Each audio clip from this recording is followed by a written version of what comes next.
안녕하세요. 오늘도 사연 살롱을 찾아주셔서 감사합니다. 저는 올해 72세가 된 분당에 사는 할머니예요. 혼자 있는 여유로운 시간이면 늘 사연 살롱을 들으며 적적함을 달래는데 시대가 많이 변했다고는 해도 막장 같은 시어머니나 남편들도 있고 기막힌 일들도 여전히 많이 일어나네요. 정말 얼마나 고개를 끄덕이고 화를 내며 듣는지 모르겠어요. 재미있게 듣기만 하다가 생각해보니 저한테도 여러분들하고 이야기할 만한 사연이 있어서 이렇게 글을 보내게 됐어요.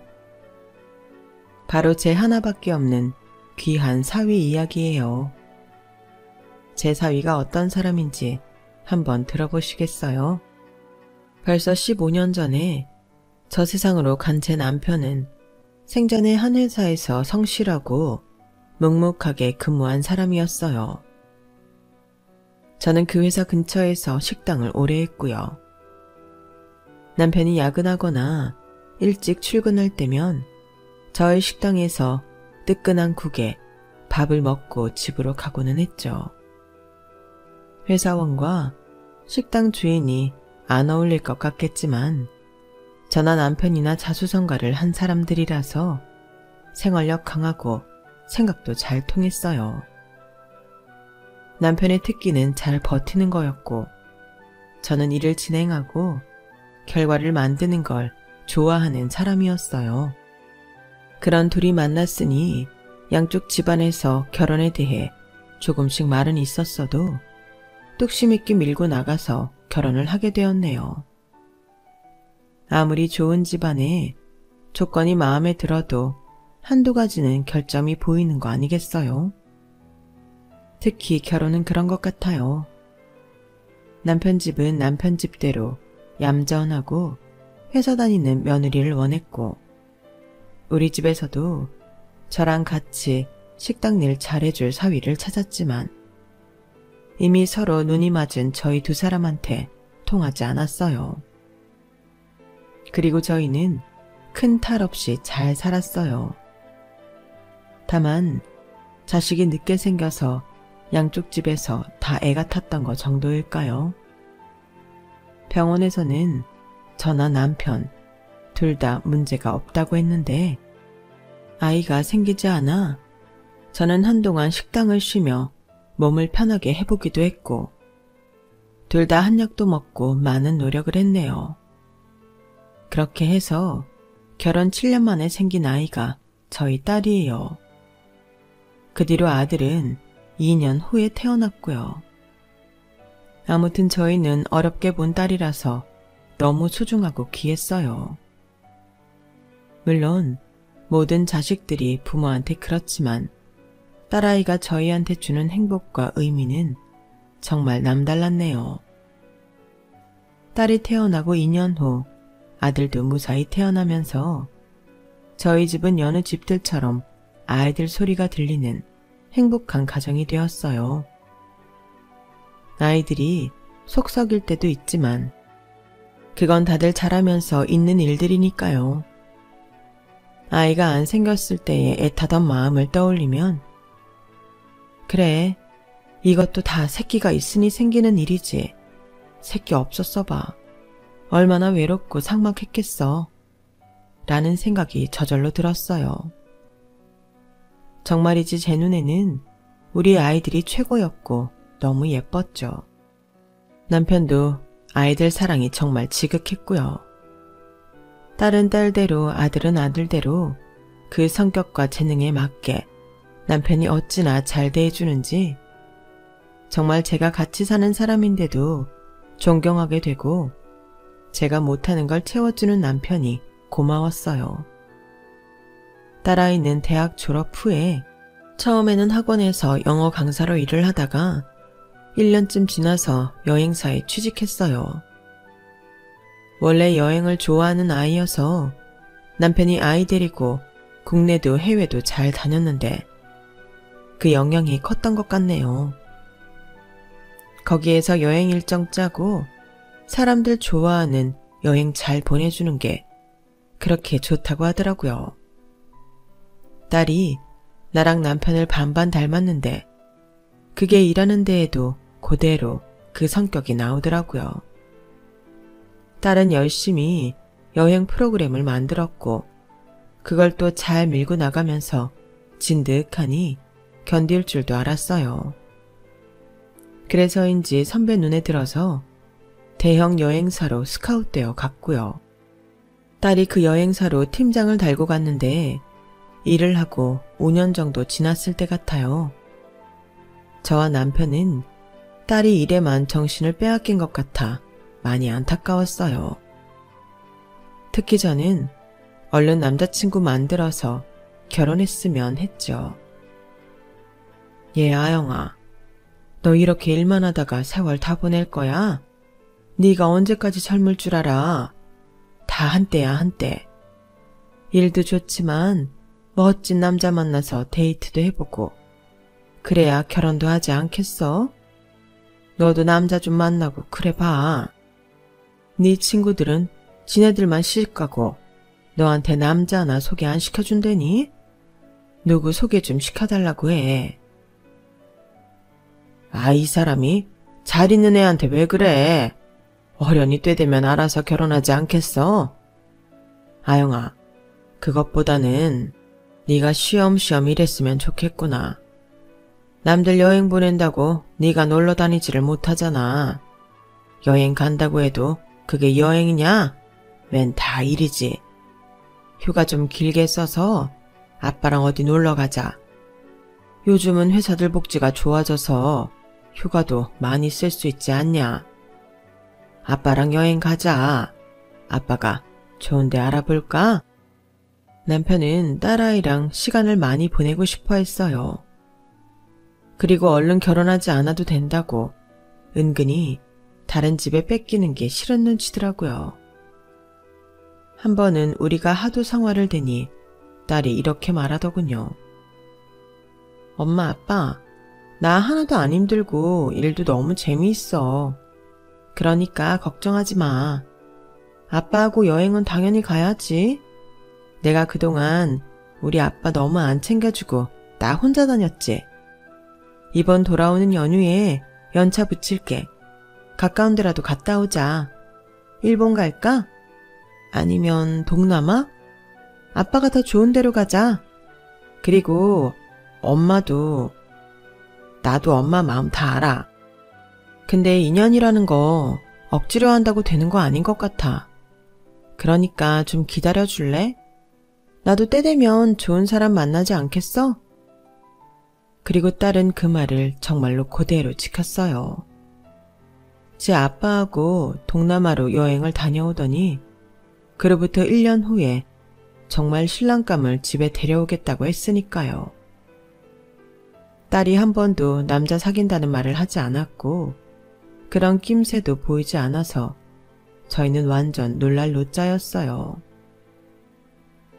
아니, 언제 만난 사람인데 결혼한다고 인사시킨다는 거야?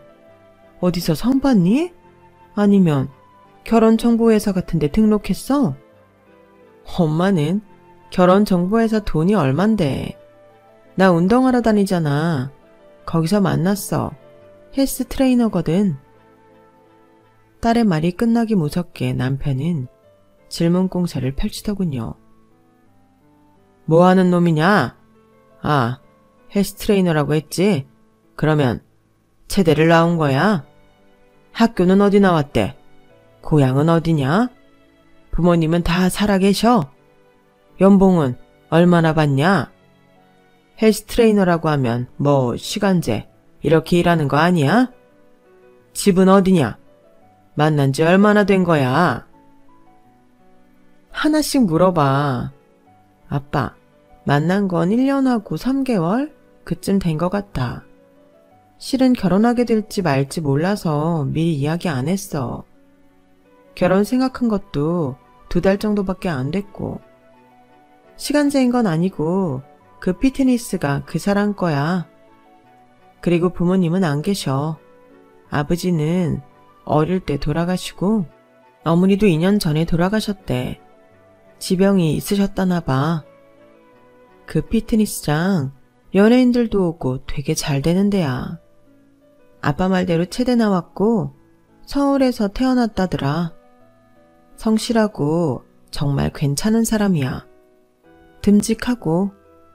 이 정도면 설명이 됐으려나? 저와 남편은 할 말을 잃고 서로를 보기만 했어요.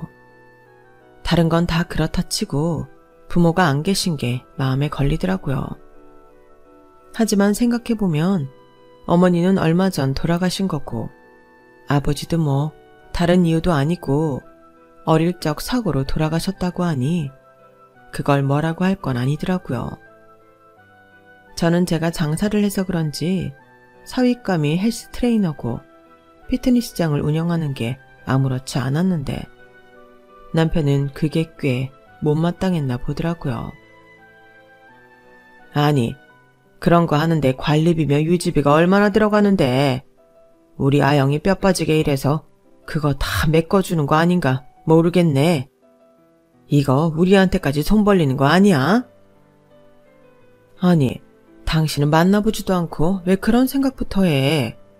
그 애가 일을 어떻게 하는지 우리가 본 것도 아니잖아. 우리 아영이 좀 잘 사나 싶어 들러붙은 거 아닌가? 걱정이 돼서 그러지 뭐. 당시 남편은 정년 퇴직을 하고 2년쯤 됐을 때였고 저는 그전부터 확장했던 식당이 정말 잘 되고 있었어요. 서울 시내에 자리를 잘 잡은 식당으로 분점도 내고 포장 손님도 많아서 아주 순풍을 타고 나갔거든요. 제가 식당을 확장할 때 남편이 퇴직금에서 꽤 많은 돈을 저한테 줬었네요. 제 식당은 더 잘 될 거니까 지금 자기가 투자한다면서요. 당신처럼 믿을 만한 투자처가 어디 있어. 평생을 안정적으로 유지해왔는데 우리 식당은 더 커지고 많이 알려져야 해. 이렇게 음식 맛있는 데가 어디 있겠어? 직장인들 속 달래주는 최고의 식당이잖아. 맛도 정말 최고니까. 앞으로 더 잘 될 일만 남았어. 그렇게 나이가 들어서도 자기가 하고 싶은 거 안 하고 저를 지지해주는 남편이 어찌나 고마웠는지 몰라요. 남편과 저의 재산이 들어간 식당은 다행히도 아주 잘 되었죠. 그러다 보니 전과 다르게 남편한테도 돈 좀 달라고 하는 사람들이 좀 있었어요. 평생 연락도 없었고 얼굴도 모르는 친척이 찾아오지를 않나. 젊을 때 보고 소식 끊겼던 친구가 오지를 않나. 정말 별의별 사람들이 다 오더라고요. 아들 녀석 친구 중에도 갑자기 주식 투자를 하라는 놈도 있었어요. 저희 집까지 찾아와서 우리 부부를 설득하려고 드는데 평생 주식이라고는 해본 적도 없는 남편은 불같이 화를 내며 아들 친구를 내보냈어요. 제가 보기에도 잘 모르는 늙은 사람들 돈 빼먹으려고 아주 사탕 발린 말을 잘하는 녀석이더라고요. 그래도 저나 남편이나 나이 들어서까지 사회생활을 하고 많은 사람을 만나봤으니 그런 사람들이 분별이 되더라고요. 아들도 지 친구가 그럴 줄 몰랐다고 절교했다고 했고요. 그러니 남편이 딸 걱정을 하는 건 당연하기는 했어요. 하지만 만나보지도 않은 사람을 무조건 매도할 필요는 없잖아요. 아무래도 딸을 빼앗긴다는 생각에 더 나쁜 쪽으로 생각을 하게 된 것 같았죠. 저는 그런 남편을 달래며 좋게 말했어요. 그런 거는 만나보고 생각해도 되잖아. 나나 당신이나 전에 성윤이 친구 녀석 이상한 거 딱 알아봤으니까. 우리 아영이 이상한 사람한테 보내지는 않을 거야. 그래도 우리 딸이 선택한 사람인데 그런 이야기는 그 사람 만나보고 대화도 해본 다음에 해도 되지 않겠어? 당신 아영이 보낼 마음이 안 좋은 것 같은데 그렇다고 열심히 잘 살고 있을지도 모르는 청년을 우리가 함부로 말하면 안 되지. 그런 거 우리 애들한테도 안 좋은 거야. 그러니까 일단 만나보자. 아영이가 지 인생 32년 평생에 처음 데려오는 남자친구야. 제 말에 남편은 알겠다며 고개를 끄덕였고 저희는 딸아이에게 남자친구를 돌아오는 주말에 데려오라고 했어요. 그렇게 만난 게 바로 저희 사위네요. 사위는 첫인상이 참 좋았어요. 몸에 밴 예절도 좋았고 씩씩하고 활발했지만 어른들 대접할 줄도 알더군요. 첫 만남이었는데 사위는 저희 앞에 반듯하게 무릎을 꿇고 말했어요. 어머님, 아버님, 제가 아이형에 비해 많이 부족하다는 거 압니다. 저 마음에 드는 게 없으실 수도 있어요. 그래도 저 약속드릴 수 있습니다. 제 일만큼은 제가 알아서 잘할 거고 제 피트니스 센터 때문에 아영이나 어머님, 아버님 걱정시키는 일은 하지 않을 겁니다. 막연하게 행복하게 해주겠다는 것보다 제 인생 걸고 아영이도 어머님, 아버님도 저 때문에 주변에서 손가락질 받는 일을 없게 하겠습니다. 아시다시피 저는 부모님이 다 돌아가셨잖아요. 제 부모님께 하고 싶었던 것까지 아버님, 어머님께 잘하고 싶습니다. 그렇게 아영이하고 저 살 수 있도록 허락해 주십시오. 저는 참 괜찮은 청년이라는 마음이 들었어요. 왜 딸아이가 이 사람이 좋다고 하는지도 알겠더군요. 말만 번지르르 하게 하려면 할 수도 있는데 그러지 않았으니까요. 남편도 뭔가 생각하는 듯 하더니 그 후로 사위를 몇 번 따로 만나고는 결혼을 허락했어요. 결혼하고 7년 만에 태어난 딸아이가 잘 자라서 결혼까지 한다니 저나 남편이나 가슴이 벅차기도 했고 말로 할 수 없는 눈물이 나더군요. 저희 부부는 다른 사람들은 알 수 없는 감동에 젖어 딸의 결혼식을 치렀어요. 사위는 자기가 말한 대로 저희한테 참 잘했어요. 딸보다 저희를 더 잘 챙겼고 아들한테도 좋은 형이 되어주었죠. 저희에게 안부 전화도 자주 했고 주말이면 와서 집안 구석구석 돌봐주고 저희 부부 사는데 불편한 점은 없는지 살펴줬네요. 명절이나 저희 생일 때는 말할 것도 없이 잘했고요. 딸아이와 사위가 집에 들렀다가 나란히 돌아가는 모습을 볼 때마다 너무 흐뭇했고요. 하지만 이 모든 것들은 남편이 저 세상으로 떠나면서 무너지기 시작했어요. 어느 날 갑자기 쓰러진 남편은 가난 말기라는 판정을 받았고 그 후 2달도 안 돼서 떠났거든요. 남편이 쓰러지고 세상을 떠나기까지 모든 일은 갑자기 필름이 빨리 돌아간 것처럼 진행되었어요. 그게 딸이 결혼하고 1년 반 정도 지났을 때였어요. 그 후 저는 제정신으로 버티기 힘든 나날을 보냈고 저의 버팀목이 되어준 것은 다름 아닌 사위였어요. 장모님, 제가 앞으로 더 잘할게요. 저한테 기대세요.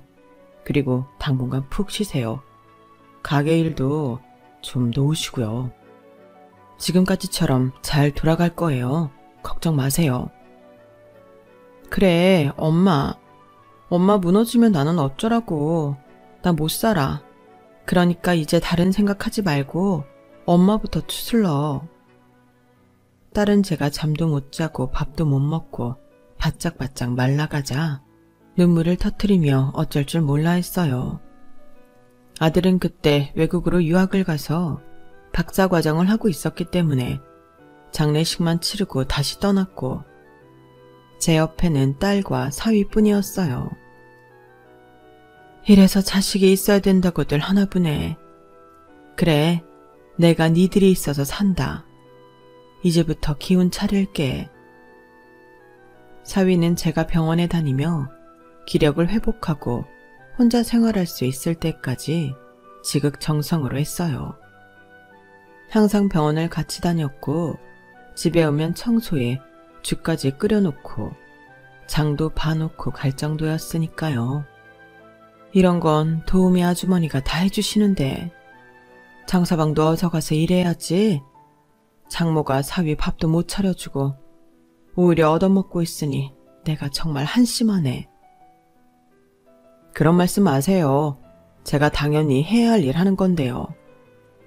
아무 생각 마시고 그저 얼른 건강해지시는 것만 집중하세요. 내가 이렇게 사위복에 있을 줄 어떻게 알았겠어. 그저 둘이서만 잘 살아줘도 바랄 게 없다 그랬는데. 정말 고마워 장서방. 나 얼른 건강해져서 잘 챙길게. 저는 진심으로 사위한테 고마웠어요. 요즘 같은 세상에 정말 드문 사람이었으니까요. 사위는 딸하고 외국에 가 있는 아들까지 신경을 쓰며 보살폈어요. 저는 그때 사위를 진짜 내 아들이라고 여기리라 마음먹었네요. 남편이 세상을 떠나고 제가 다시 회복하기까지 4개월 정도가 필요했어요. 물론 마음의 허전함과 쓸쓸함은 나아지지 않았지만 자식들을 위해서라도 저는 일어나야만 했네요. 언제까지고 자식들이 자기 일 놔두고 저를 들여다보게 할 수 없으니까요. 몸이 좋아진 후 억지로라도 일어나서 식당도 전보다 열심히 돌아보고 앞으로의 일들도 하나하나 처리해 가기 시작했어요. 당시 저희 식당은 반찬을 따로 포장해서 팔기 시작했거든요.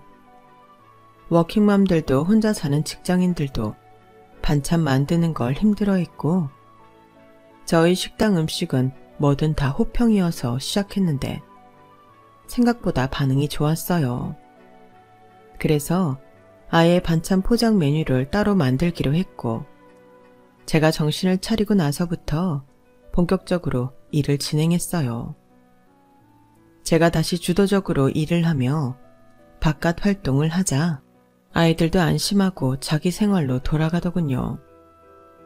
저는 자식들을 위해서라도 건강도 잘 지키고 내 일도 더 열심히 해야겠다 싶어서 전에 나갔던 등산 모임도 다시 가고 제 나이에 하기 좋다는 심신단련 운동을 했어요.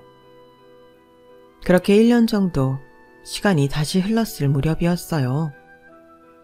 언젠가 한번 딸아이가 주말에 집에 혼자 왔는데 전과 다르게 수심이 가득하고 어딘가 좀 이상하더군요.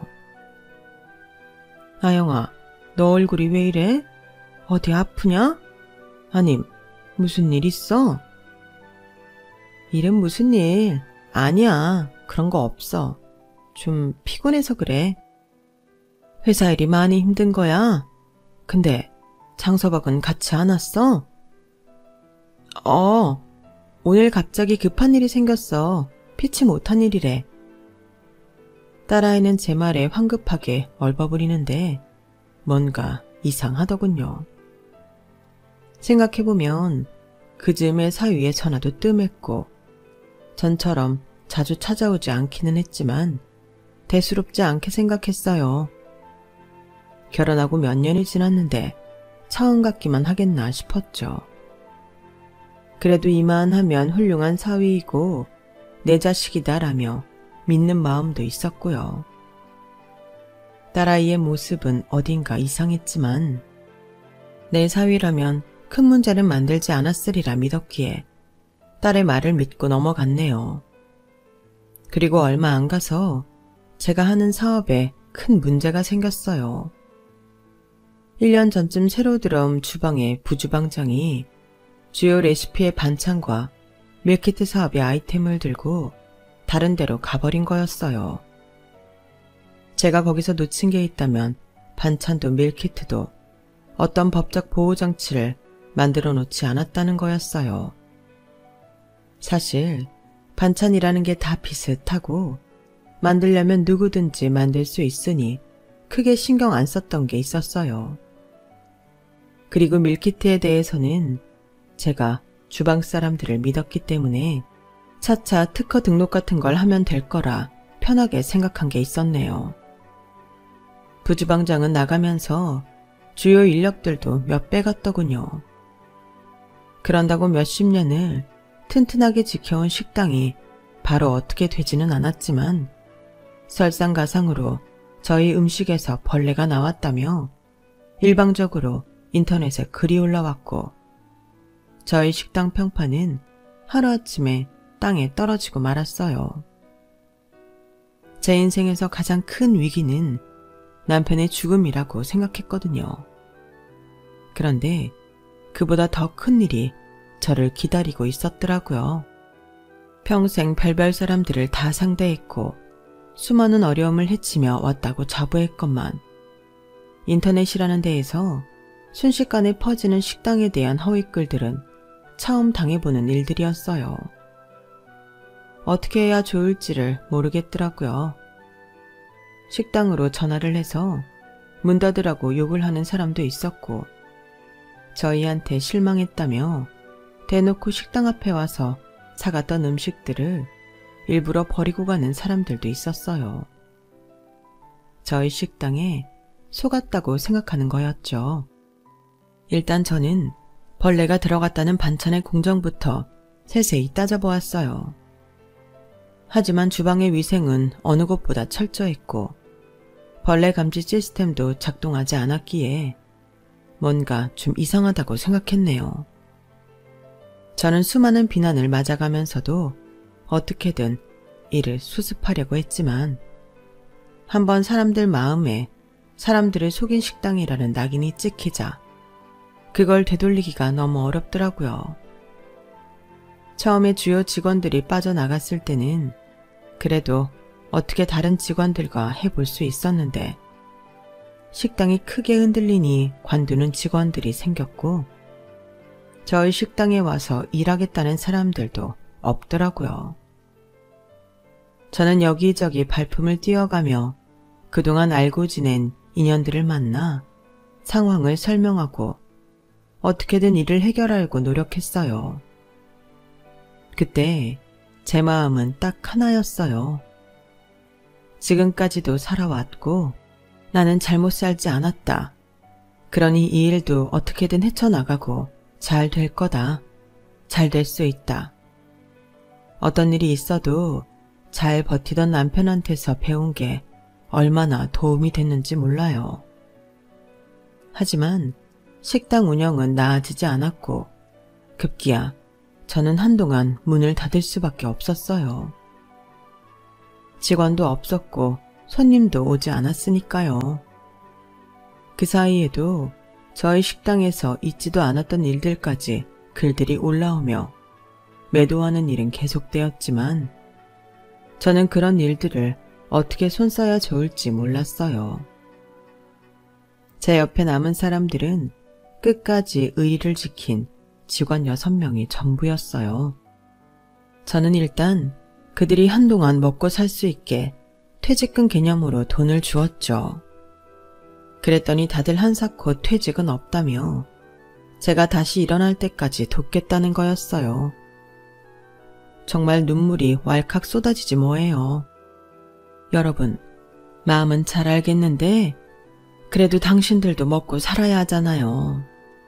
지금 식당은 언제 폐업 신고를 해도 이상하지 않을 지경인데 이 돈을 안 받고 뭘 하겠다는 건 있을 수 없어요. 사장님, 저희는 사장님이 그동안 어떻게 해오셨는지 너무 잘 알아요. 그런데 이렇게 퇴직이라뇨. 저희가 다른 일을 하면서라도 사장님을 도울게요. 퇴직이라는 말만은 하지 말아주세요. 저희는 사장님이 식당 다시 일으키실 수 있다고 믿어요. 속에서 뜨거운 것이 올라오며 목이 메었어요. 저는 겨우 울지 않으며 말을 했네요. 그럼 이렇게 합시다. 이 돈은 제가 여러분한테 보너스로 주는 거예요. 알았죠? 제가 여러분 퇴직시키는 거 아닙니다. 나중에 일을 못하고 돈 못 받은 기간 월급까지 다 합쳐서 줄 거예요. 대신 이 돈 받고 여러분도 살궁리 하세요. 그러면서 저도 도와주세요. 그렇게 저는 직원들에게 돈을 주고 집으로 돌아왔어요. 한동안 식당은 제대로 운영할 수가 없었기에 저는 잠시 쉬면서 다시 시작할 수 있는 방안을 모색해야 했어요.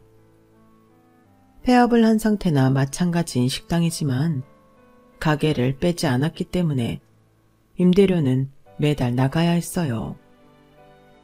분점 3곳 중 2곳은 그만두겠다고 해서 그렇게 처리했지만 한 곳만은 끝까지 버텨보겠다더군요.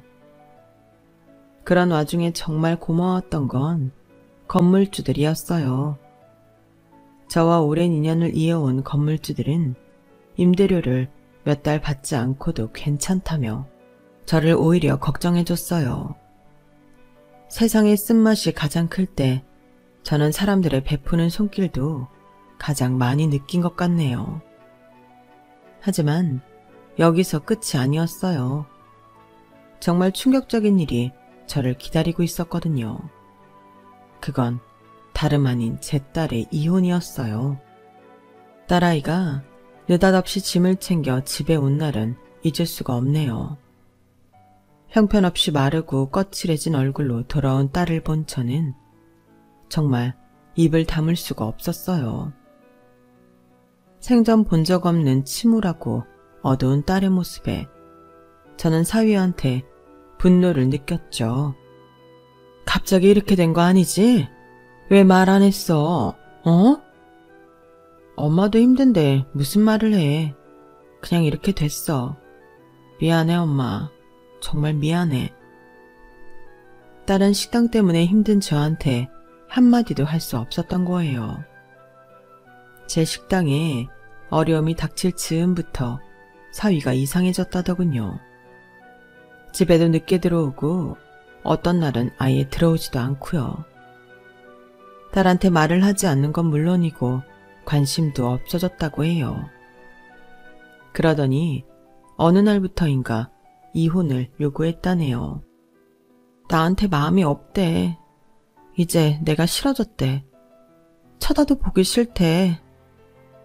어떻게든 붙잡아 보려고 애썼는데 나한테 제발 질질 끄지 말고 자기 놓아달라는데 무슨 말을 더 하겠어.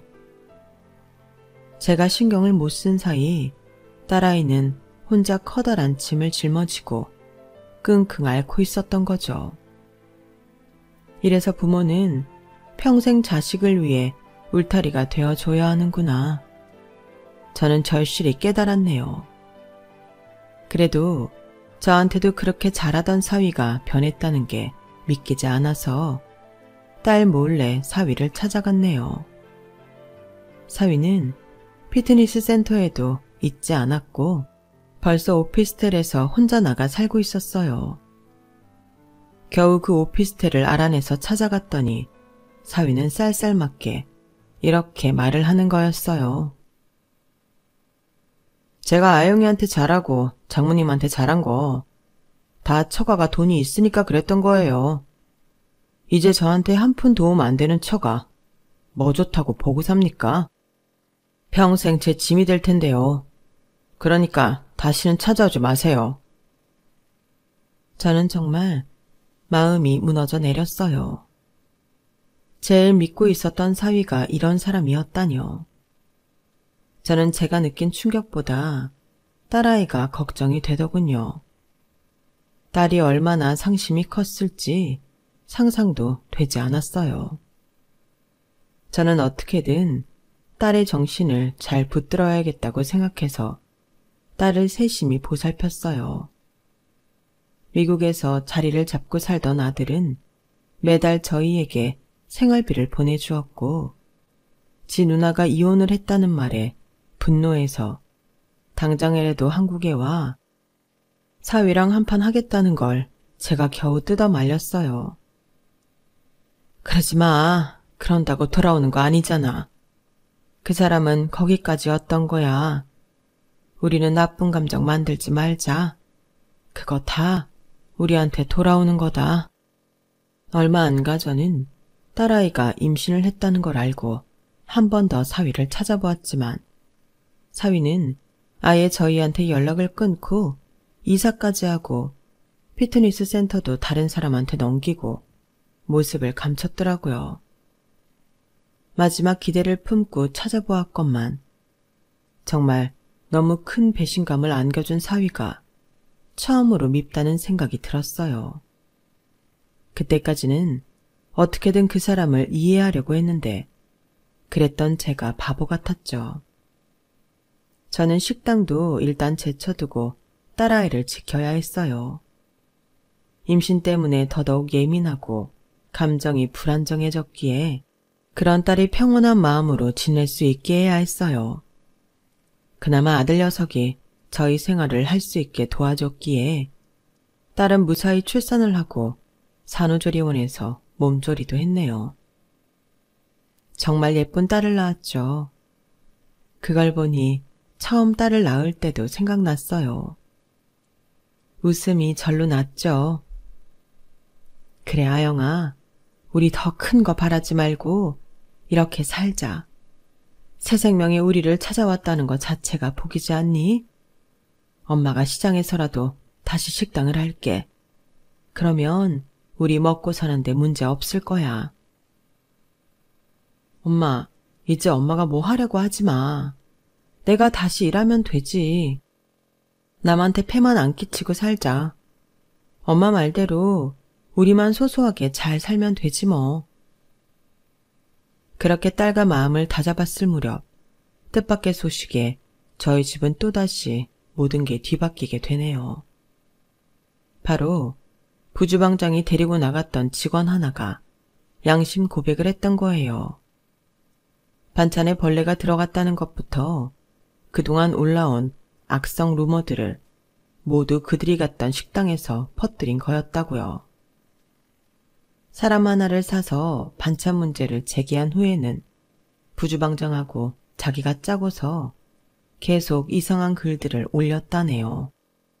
이렇게 양심 고백을 하게 된 것도 부주방장이 또 배신을 때렸고 그 식당에서도 약속했던 돈과 직책을 주지 않아서였대요. 한마디로 사업에서 그 직원을 빼버린 거였죠. 사실 식약처에서도 저희 식당에 위생 문제가 없다고, 벌레 문제도 제가 무조건 사죄하고 배상하니 벌금만 부과하고 한 달 영업정지 외에는 다른 조치를 하지 않았어요.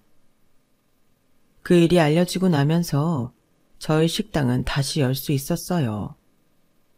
손님들이 찾아왔고 미안했다며 사과하는 사람들도 있었어요.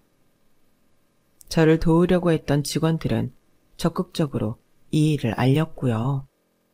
오히려 전보다 더 많은 사람들이 찾아왔는데 거기에는 끝까지 버티며 장사를 해준 분점의 도움이 컸어요.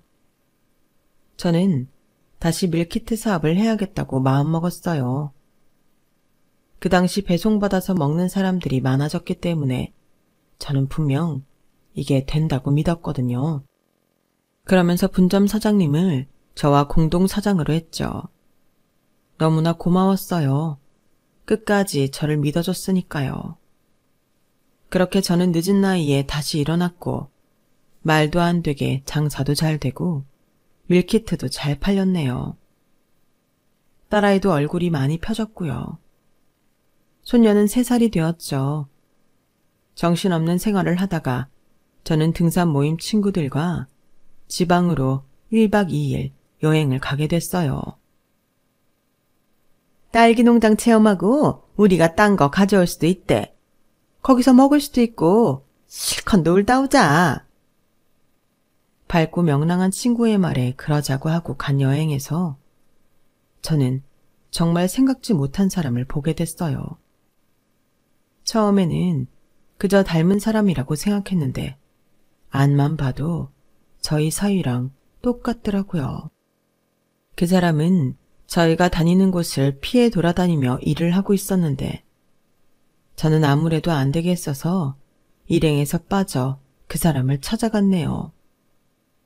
넓디 넓은 딸기 농장 한쪽 구석에 혼자 일을 하는 그 사람의 넓은 등을 보자마자 저는 제 사위인 걸 알았어요. 장서방 맞지? 맞잖아. 자네 여기서 뭐하나? 자네 부잣집 여자 만나서 재혼한 거 아닌가? 사실 손녀가 돌이 되었을 때 한 차례 더 사위를 찾았는데 그때 들려온 말이 부잣집 여자를 만나 재혼을 했다는 거였거든요. 그래서 완전히 포기하고 있었는데 그랬던 사위가 딸기 농장에서 이러고 있을 줄은 몰랐죠. 사위는 어쩔 줄 몰라 하며 아무 말도 못하더군요.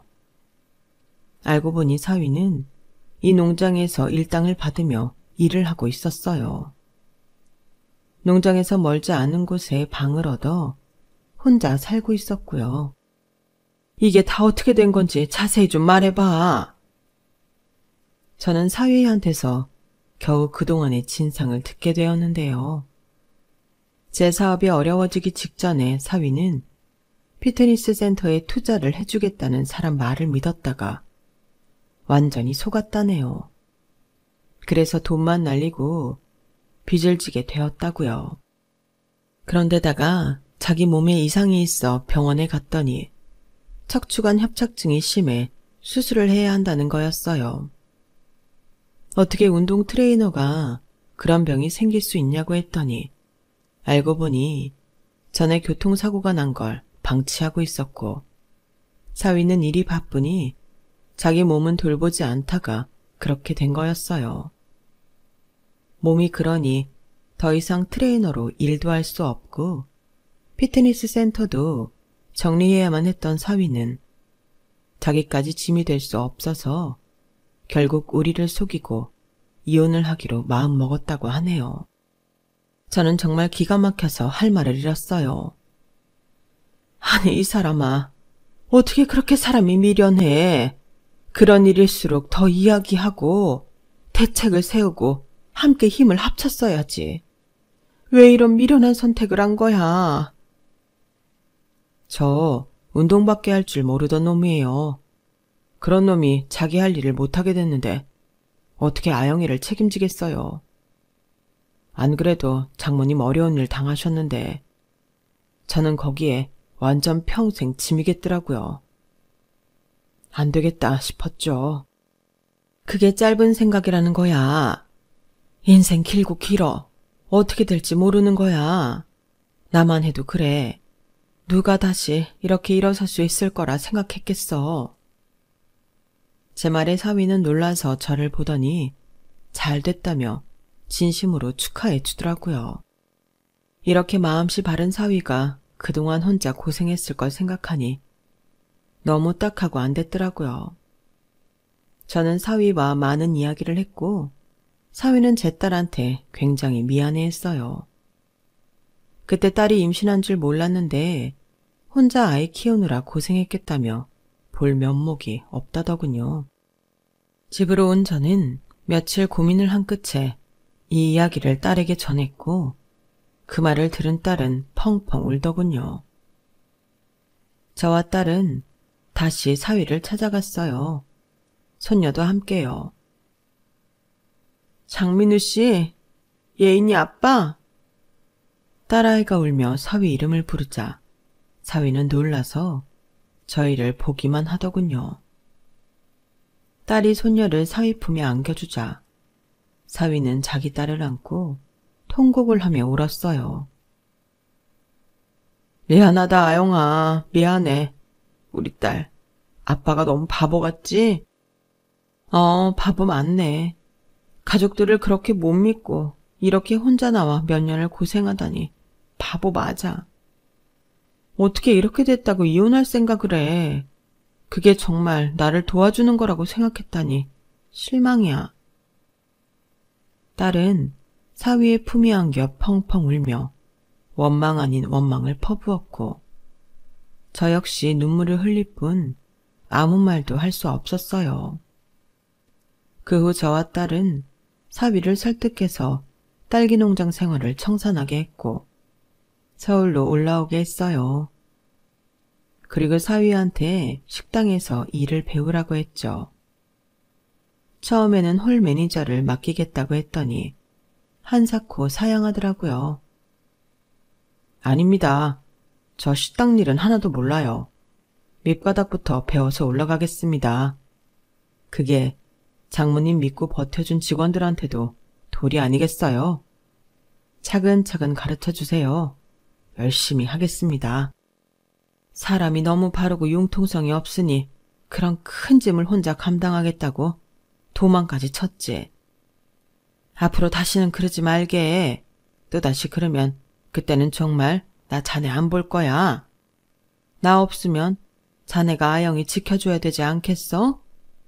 그러려면 물리치료도 꾸준히 받으러 다니고 건강관리도 잘하고. 사위의 등에는 수술 자국이 남아 있었는데 그걸 볼 때마다 어찌나 마음이 아프던지요. 딸기 농장에서 몸을 혹사해서 여전히 등에 통증을 달고 있던 사위는 그때부터 병원도 꼬박꼬박 다니고 식당에서 일도 열심히 했어요.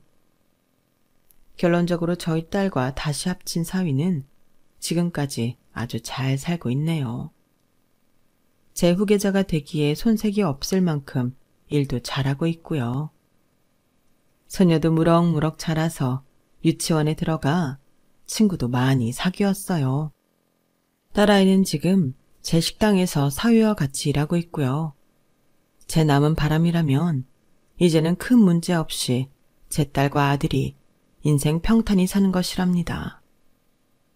긴 이야기 들어주신 분들 감사드리고요. 저는 이렇게 이야기 마칠게요. 항상 건강하세요. 여러분, 사연 댓글에 응원과 현명한 조언 부탁드려요. 좋아요와 구독은 저에게 큰 힘이 됩니다. 오늘도 좋은 일 가득하세요.